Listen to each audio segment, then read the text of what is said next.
There are moments in life when time seems to pause, when a familiar laugh fades, a favorite chair stays empty, and the world feels slightly dimmer. Grief is one of the oldest companions of humankind, walking beside every generation, whispering the same question: how do we continue when someone we love is gone?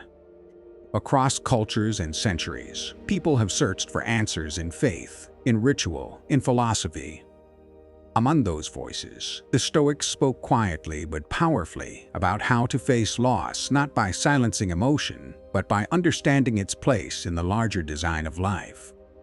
They did not promise a painless journey through grief, only a way to keep walking forward when the world feels still. Stoicism, born in the marketplaces and porches of ancient Greece, was not a detached, cold philosophy as many assume. It was a guide for living fully, even amidst suffering. The Stoics saw the human heart as both fragile and resilient, a vessel tested by the storms of fortune. They believed in harmony between reason and emotion, in learning to meet life's trials with dignity rather than despair. As Epictetus once reminded his students, what upsets people is not things themselves, but their judgments about things. To the Stoics, every loss carried an opportunity not for denial, but for transformation. Their wisdom was not abstract. It was a tool for sailors lost at sea, mothers mourning sons, soldiers facing separation, ordinary people meeting extraordinary pain. And yet, even as centuries pass and our world grows louder, the same challenge remains. When love turns into memory, how do we hold on without being consumed by sorrow? Can ancient Stoic wisdom truly help us navigate the grief of modern life, where absence feels heavier than ever? Perhaps the real question is not how to escape grief, but how to live with it, how to let loss shape us without breaking us. The answers, as the Stoics might suggest, lie not in the silence of the grave, but in the resilience of the living. If this reflection stirred something in you, if it made you pause, remember, or simply feel, then stay with us. Subscribe to walk further down this path of philosophy and the human heart, where ancient wisdom meets our modern search for meaning. Like this video if the words resonated, and share your own thoughts or stories of resilience in the comments below. Every reflection adds another voice to this conversation about loss, strength, and the quiet courage of living on. Number 1. Expressing feelings through conversation. There's a quiet moment that comes after loss, the kind where the house feels too large, the air too still, and words seem impossible. In that silence, many of us retreat inward, thinking that grief must be borne alone. But the Stoics, those philosophers often mistaken for emotionless statues of logic, believed something quite different. They saw expression, not suppression, as an essential part of healing. Grief, they said, is not the enemy. It's the teacher that reveals what truly matters. What breaks the heart, wrote Seneca, shapes the soul. The Stoics understood that sorrow unspoken becomes sorrow multiplied. To speak is to begin to understand. In ancient times, people didn't grieve behind closed doors. They gathered in open courtyards, sharing stories of the departed, stories that kept the living tethered to meaning. Today, we often hide behind polite silence or distracted screens. But the human need remains the same. Talking about loss, even haltingly, is how we translate pain into language the heart can process. When you tell a story about the one you've lost, the way they laughed, the scent of their morning coffee, you're not just remembering them. You're reweaving your life with theirs, thread by thread, until the ache softens into something human again. The Stoics urged honesty in emotion, not denial. Epictetus warned against pretending strength, reminding his students that pretending to be unshaken is a form of self-deception. True strength, he taught, is found in the courage to feel and to name what we feel. Imagine two friends beneath a fading sky, one grieving, the other listening, not offering advice or platitudes, but presence. That's Stoicism in practice. It's not the silence of stone, but the stillness that allows real words to emerge. In the end, conversation is our bridge back to life. Every shared memory, every tear shed in understanding brings us closer to acceptance. Stoicism does not ask us to silence our grief. It asks us to give it voice without letting it consume us. So, the question remains, how do we speak of loss in a way that frees us, not binds us? That, perhaps, is where the true work of healing begins. Number 2. Keeping memories as part of healthy grieving. There's a moment after loss when memories start to change color. At first, they burn sharp, unbearable, alive with the sting of what's gone. But as time folds over itself, those same memories begin to soften, becoming the only bridge between the living and the loved. The Stoics, often thought to be hardened by reason, saw memory not as a chain to grief but as a path to peace. They believed remembrance was a form of gratitude, a way of honoring life by seeing it clearly, even in its absence. Marcus Aurelius once wrote, "Do not despise what you have lost, but be thankful that you had it." To remember, then, is not to dwell, but to celebrate that something so meaningful once existed. In a small village story passed down for generations, an old carpenter continued setting two bowls at his dinner table long after his wife had passed. When asked why, he smiled softly and said, "One for me, one for the years she fed me." It was his quiet way of keeping her in the rhythm of his life, not as a ghost, but as a presence woven into daily routine. The Stoics would have understood this instinct. They taught that grief becomes unhealthy only when we clutch at the past as if it can be revived. Healthy remembrance, instead, is like tending a flame, steady, humble, and warm, not consuming, but illuminating. For the Stoics, memory was not about longing for what could no longer be, but learning from what had been. They saw every relationship as a lesson in virtue, patience, love, resilience, and believed that even death could not erase the wisdom left behind. Seneca once advised his friend Lucilius to think often of those you have loved, not with tears, but with calm reflection. To do so, he said, was to keep the best of them alive within you. In this view, grief becomes not an end, but a continuation, a quieter chapter of love. So perhaps the challenge is not to let go, but to learn how to hold differently. The Stoics didn't ask us to forget. They asked us to remember well, to polish our memories until they shine not with sorrow, but with meaning. When we learn to carry the memory of our loved ones not as weight, but as light, we begin to heal. In that quiet transformation, grief softens into gratitude, and memory becomes not a shadow of what was lost, but a gentle reminder of the love that shaped us and still lives quietly within us. Number 3. Writing feelings for better self-awareness. When grief strikes, silence often feels like the safest place to hide. But the Stoics, those calm navigators of human sorrow, might have told us that words, especially written ones, can be a bridge back to ourselves. To write about our pain is not to dwell on it, but to give it form, to turn a shapeless ache into something we can look at, touch, and begin to understand. In the act of writing, emotion becomes language, and language becomes clarity. The Roman philosopher Seneca once said, "No man was ever wise by chance." Writing, then, becomes a path to wisdom, a deliberate act of confronting the storm inside us, one sentence at a time.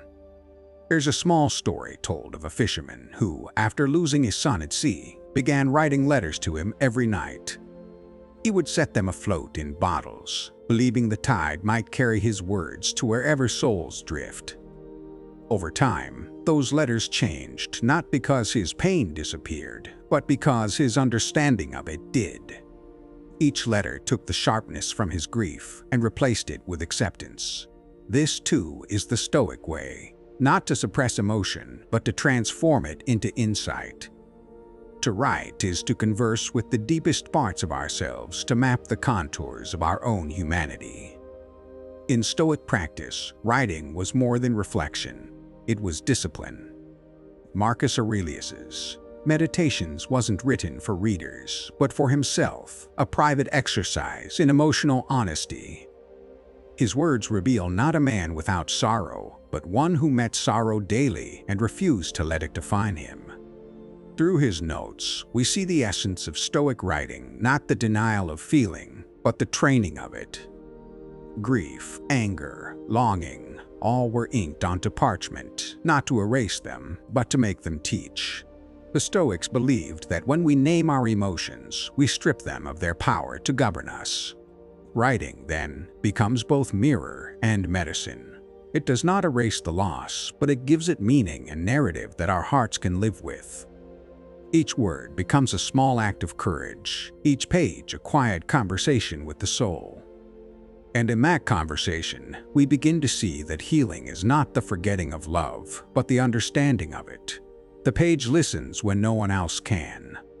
And as the Stoics might remind us, in writing honestly about our grief, we begin not only to remember the ones we lost, but to rediscover the strength they left within us.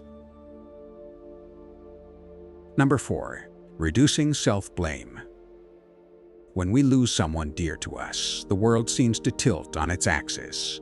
The air thickens with silence, and every memory becomes a small dagger turned inward. Many people instinctively turn to self-blame. If only I had been there, or if I had said something different. The Stoics, those ancient travelers of the mind, understood this torment well. They didn't tell us to be cold or indifferent. They told us to see clearly. Seneca once wrote, "What need is there to weep over parts of life?" The whole of it calls for tears. In that single line, he frees us from shame. He reminds us that loss is not a punishment, but part of the shared tragedy of being human. The Stoic view was not to suppress our pain, but to purify it, to remove the poison of self-blame, so that only love, stripped of guilt, remains. In ancient Rome, there's a tale told of a mother who lost her son to illness. She went to a Stoic philosopher and begged to know what sin had angered the gods. The philosopher said gently, "You have done nothing wrong.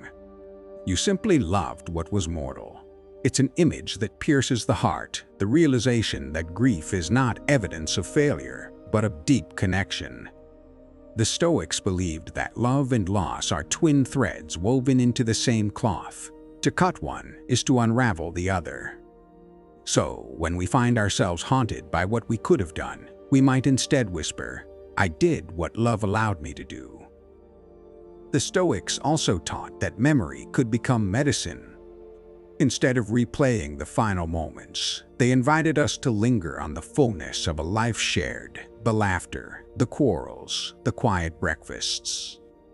Marcus Aurelius, who buried many he loved, advised, "Do not imagine things as worse than they are, but see them as they are and bear them."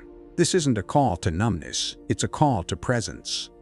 When we stop punishing ourselves for what has already passed, we reclaim the space to honor what was. Each time we breathe without guilt, we give life back to their memory in the only way we can, by living. Imagine the camera slowly zooming out from a single grieving figure to a night sky filled with stars. Every flicker of light is a life once lived, still shining from impossible distances. The Stoics might say that those we've lost have not vanished, but returned to the order of the cosmos. Their laughter, their warmth, their essence, they've joined the eternal rhythm that once gave them to us. To reduce self-blame, we do not erase our sorrow, we release it into that vastness. In that letting go, something quiet happens. We begin to heal. And healing, the Stoics knew, is not forgetting, it's remembering with peace. Number 5. Doing calming activities. When grief enters our lives, it arrives like a storm, loud, merciless, and uninvited. Our thoughts swirl like leaves in the wind, and our body, loyal to our sorrow, trembles with it. The Stoics understood this storm well. They believed that the body and the mind move together. that the way we breathe, walk, and act can calm the earthquakes within us. Seneca once wrote, "The mind must be given relaxation. It will rise improved and sharper after a good break." He didn't mean distraction. He meant gentle rituals that steady the heart. The Stoics walked, wrote letters, tended to their gardens, and studied the stars. In doing so, they allowed emotion to soften rather than harden into despair. There's an old story about a fisherman whose son was lost at sea. Every morning he still rose before dawn, untied his boat, and rowed to the same waters. When asked why, he said, "Because the sea still needs me." The Stoics might have nodded in approval. Action, especially calm and simple action, reminds us that the world continues and that we still have a role in it. Even something as humble as making tea, sweeping a floor, or walking beneath trees becomes a way of harmonizing with life again. Through the rhythm of small, steady acts, grief learns to breathe. Marcus Aurelius often wrote of finding quiet order in the daily routine of existence, not as escape, but as a return to balance. To him, even brushing dust from a table or observing a flame had philosophical weight. When the world feels unbearable, he suggested, we can turn to the ordinary, not as a denial of pain, but as a form of grounding. The repetition of calm movements can lull the grief-torn mind into temporary peace, the way a mother hums to a restless child. In that stillness, the storm loses a bit of its grip. Picture this scene: a dim Roman courtyard at dusk, the philosopher Epictetus sitting beside a small oil lamp, quietly repairing his sandal. The day has been cruel, his friend has died, but his hands keep working, slow and careful. The world hasn't stopped, and neither has he. That image, simple, human, and unpretentious, captures the essence of Stoic coping. To do something gentle and mindful is not to ignore the loss. It's to remind ourselves that life, however cracked, continues to hold beauty. As the Stoics might say, the flame flickers, but it still gives light. Number 6. Using art therapy. Grief is not silent. It speaks in colors, shapes, and fragments of feeling that words can't quite hold. The Stoics, though often remembered for their logic and restraint, were also masters of creative expression. They wrote, painted, sculpted, and sang to understand the chaos within. To them, art was not decoration but transformation, a way to give form to the formless ache of the soul. Seneca once said, "Art is long, life is short." He wasn't merely talking about legacy. He was acknowledging that through creation, we can stretch the meaning of our lives beyond the limits of loss. Art becomes a quiet rebellion against the silence that grief leaves behind. There's a folktale from ancient Greece about a potter who lost his wife to illness. Every night, he shaped clay by candlelight, forming bowls and vases with her favorite patterns. Over time, his tears mixed into the clay, and villagers said his creations remembered her. What the Stoics would see in this story is not sentimentality, but healing through making, the act of turning pain into something enduring. When we create, we don't erase sorrow, we give it somewhere to live. Whether it's through painting, journaling, or playing a trembling tune on an old piano, art allows grief to move instead of harden. Marcus Aurelius, who wrote Meditations as personal reflections during years of war and loss, treated writing itself as therapy. Each line was a brushstroke across the canvas of his mind, transforming confusion into clarity. The Stoics believed that beauty, whether found in nature, music, or writing, reorders the heart. Epictetus advised, "Look to the harmony of the world, and you will find yourself in tune with it." When grief unravels us, art can retune the soul, pulling us gently back into rhythm with life. Even a simple sketch or a poem whispered to no one can restore a small sense of harmony in a dissonant world. Imagine the final scene, a dimly lit room, paintbrushes scattered across a table, the faint hum of rain outside. Someone sits quietly, painting not a face but a memory, a shadow of laughter, a moment by the sea. The brush moves slowly, like a heartbeat learning its pace again. The Stoics would see this not as escape, but as renewal. Art therapy, in their spirit, is not about forgetting the person we lost. It's about speaking to them in another language, one made of colors, textures, and light. Through art, grief becomes a bridge, not a wall.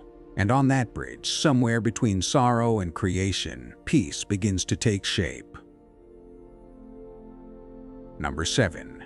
Confronting feelings instead of running away.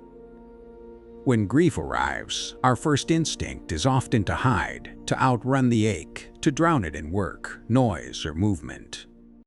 But as the Stoics understood, unacknowledged pain grows heavier in the dark.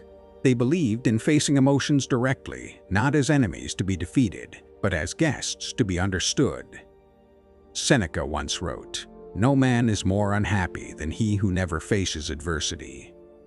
For he is not permitted to prove himself." In other words, sorrow, as unbearable as it feels, is also a mirror. It shows us the depth of our love and the strength of our endurance. Avoiding grief only delays the moment we begin to heal. Confronting it, though painful, begins to cleanse the heart.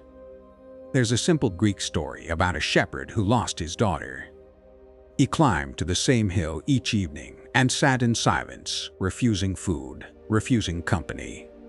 One night, an old philosopher joined him and asked, "Why do you flee from your pain by feeding it your silence?" The shepherd looked up, startled, for he thought silence was strength.